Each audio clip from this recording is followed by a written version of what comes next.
Hello student, yesterday we have started our chapter number 4th, which is algebraic expressions. Yesterday we learnt about the term algebra and algebraic expressions. Literal number, we have learnt yesterday what are literal numbers.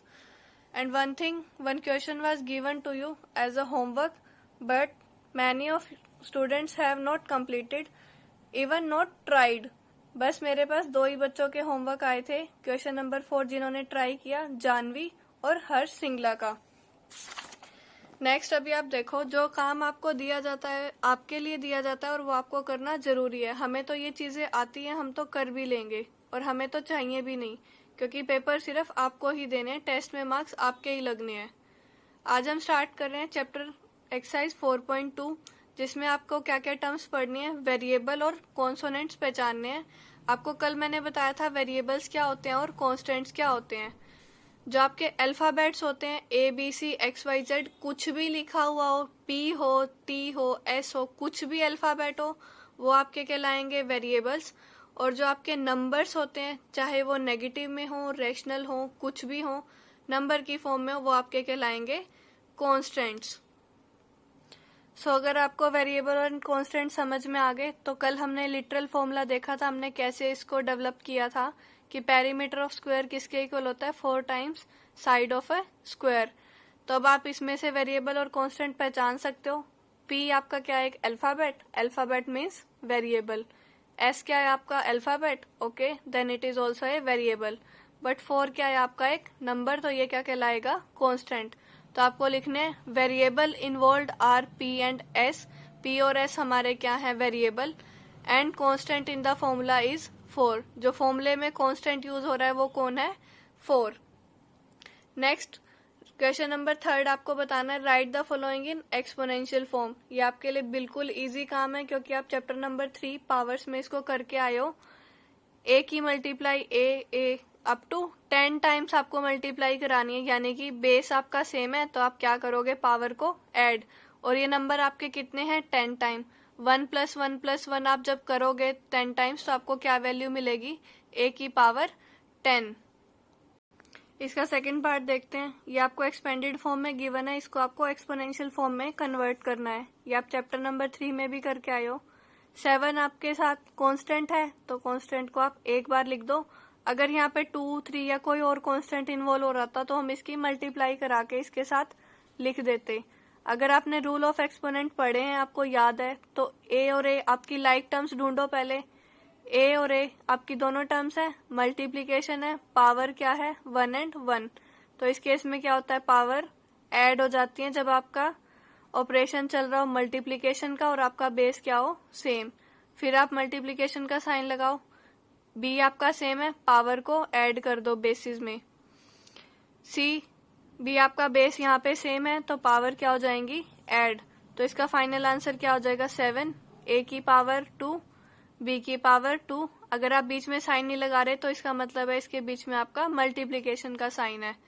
ऐसे ही आपने first part किया था, और ऐसे ही second आपने expanded form को exponential form में convert कर दिया।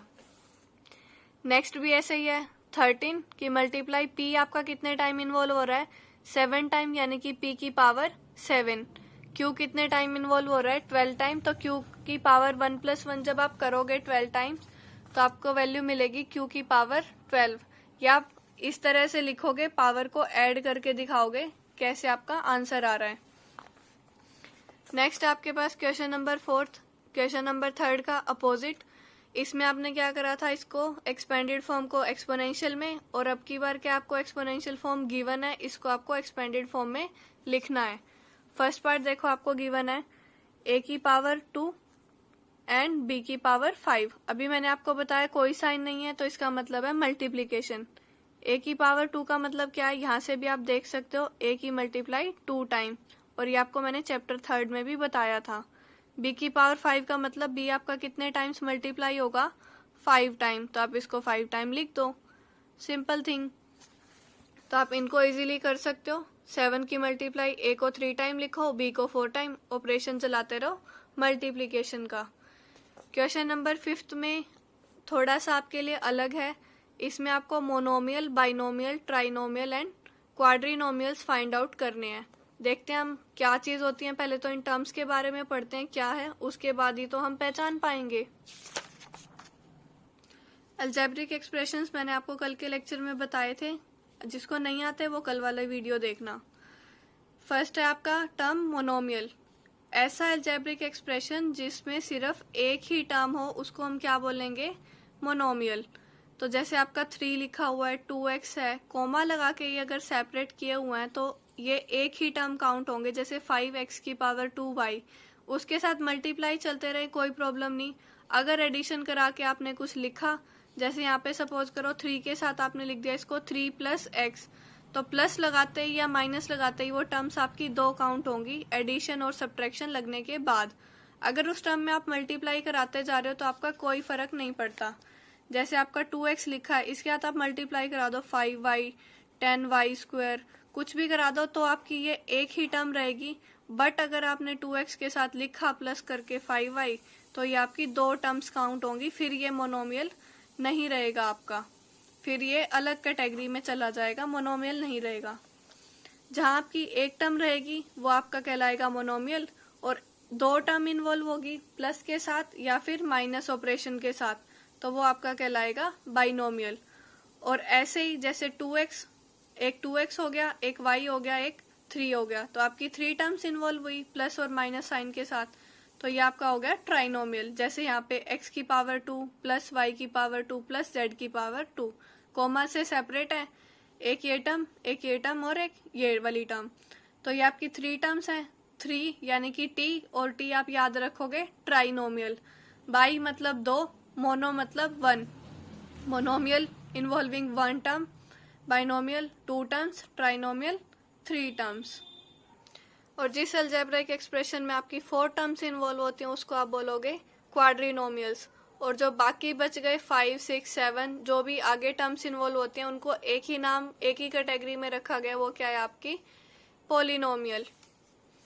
अगर आपको नाम ध्यान नहीं रहते, 2 या 2 से ज्यादा टर्म्स हैं तो आप उसको पॉलिनोमियल भी बोल सकते हो, बट वैसे इसके स्पेसिफिक नेम है तो आप उसको ही याद रखना कि बाइनोमियल किसको बोलते हैं हम, 2 टर्म्स हो जिसमें, ट्राइनोमियल किसको बोलेंगे जिसमें 3 टर्म्स हो, मोनोमियल 1 टर्म, एंड क्वाड्रिनोमियल 4 टर्म्स। तो a की पावर 2 यानी कि सिंगल टर्म है आपके पास, तो आप इसको क्या बोलोगे, हमारा क्या है, मोनोमियल। अब यहाँ क्या लिखा हुआ है, a की पावर 2 - b की पावर 2, कितनी टर्म्स इन्वॉल्व हो रही हैं, 2 टर्म्स, तो ये आपका कहलाएगा बाइनोमियल। अच्छा 7 + 5 आपका कितना होता है, 12, तो ये आया इक्वल्स टू 12। तो आप इसको बाइनोमियल मत बोलना, क्योंकि 7 + 5 आपका इक्वल किसके है, 12 के, जो कि 1 टर्म है आपकी, तो वो किस कैटेगरी में जाएगी, मोनोमियल्स की। ए बी सी आप कंफ्यूज मत होना कि यहाँ पे आपके 3 सिंबल्स यूज हो गए तो ये ट्राइनोमियल होगा, नो, इट्स अ मोनोमियल, क्योंकि आपकी 1 टर्म की तरह काउंट होगा। जब आपका एडिशन और सब्ट्रैक्शन आए तब उसको आप अलग टर्म का नाम दिया करो, अदरवाइज वो एक ही चलेगा।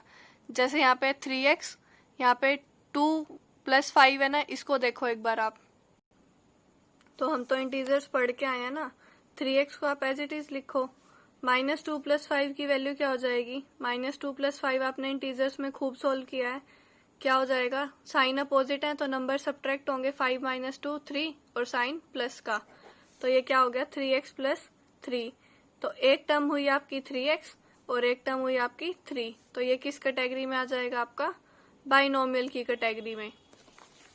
सो आप ध्यान रखना, जैसे आपने 7 + 5 को कंबाइन करा, ऐसे ही हमने यहाँ पे 5 और 2 को कंबाइन किया है। 6 पार्ट में एक टर्म आपकी 2x, एक टर्म 3y और एक टर्म 4, तो ये कौन सी कैटेगरी में जाएगा आपका, ट्राइनोमियल की कैटेगरी में।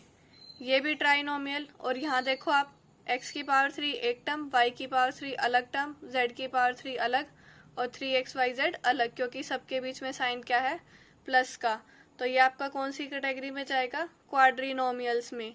सेम ये भी क्वाड्रिनोमियल्स। तो आई होप अब आप इजीली आइडेंटिफाई कर पाओगे मोनोमियल्स क्या हैं, बाइनोमियल, ट्राइनोमियल एंड क्वाड्रिनोमियल्स। आप चाहो तो एग्जांपल्स की भी हेल्प ले सकते हो, और बाकी आपको मैंने अच्छे से समझा भी दिया है। आई होप आपको कोई डाउट नहीं आएगा, और डेली का काम आपको डेली भेजना होता है, आपको बार बार नहीं बताई जाएगी ये चीज़। आपकी रिस्पॉन्सिबिलिटी, आपको होमवर्क चेक भी कराना चाहिए कि कहीं आपकी कोई मिस्टेक ना हो जाए। नेक्स्ट है question number 6, right all the terms of each of the following algebraic expression. तो जो आपको टर्म्स बतानी है, अलजेब्राइक एक्सप्रेशन आपको गिवन है, ये आपका मोनोमियल, ये बाइनोमियल, ये भी बाइनोमियल, ये क्वाड्रिनोमियल एंड ये वाला भी क्वाड्रिनोमियल। अभी तक आपने 6th क्वेश्चन में आइडेंटिफाई कर लिया आपकी बाइनोमियल क्या है, ट्राइनोमियल, मोनोमियल, सारी कैटेगरी आपने देख ली। पर 6th क्वेश्चन में हमें काम क्या करना है, अलजेब्राइक एक्सप्रेशन में टर्म्स बतानी है, टर्म्स कौन कौन सी इन्वॉल्व हो रही हैं। तो वो कौन सी इन्वॉल्व हो रही हैं, इसमें तो सिर्फ 3x। नेक्स्ट जो आपको लिखनी है ना टर्म्स, तो आप क्या करो, कोमाज लगा दो बस बीच में, जैसे 2x कोमा -3। और इससे हम काउंट करके इजीली बता भी पा रहे हैं। हमने लास्ट क्वेश्चन में भी ऐसे ही देखा, टर्म्स को काउंट करा, हमारी एक ये टर्म, जैसे मैंने आपको प्रीवियस में बताया था। तो यही आपको टर्म्स बस सेपरेट करके लिखनी है। अब जैसे यहाँ पे इसमें क्या क्या टर्म्स इन्वॉल्व हो रही हैं, 4x पावर 5 कोमा -6 y की पावर 4 कोमा, अब प्लस के साइन हटाने हैं आपको और बस कोमा लगा के वैल्यूज लिखनी है, और जिसके साथ नेगेटिव साइन है वो भी आप लिखोगे। तो ये वाली टर्म्स इसमें आपकी इन्वॉल्व हो रही हैं। 2 पार्ट आपके लिए हैं, आप इजीली कर पाओगे। इसमें बस आपको कोमा लगा के इनको सेपरेट करना है, बस जस्ट आपको कोई काम नहीं करना। और सो असाइनमेंट 4.2 आपका आज कंप्लीट होता है, क्योंकि 3rd और 4th क्वेश्चन तो आपका प्रीवियस वर्क ही था, आपने किए तो सिर्फ 3 ही क्वेश्चन। तो ये बिल्कुल इजी पार्ट है, आप समझना इसको और इसको फेयर नोटबुक में अपना कंप्लीट करना। Thank you.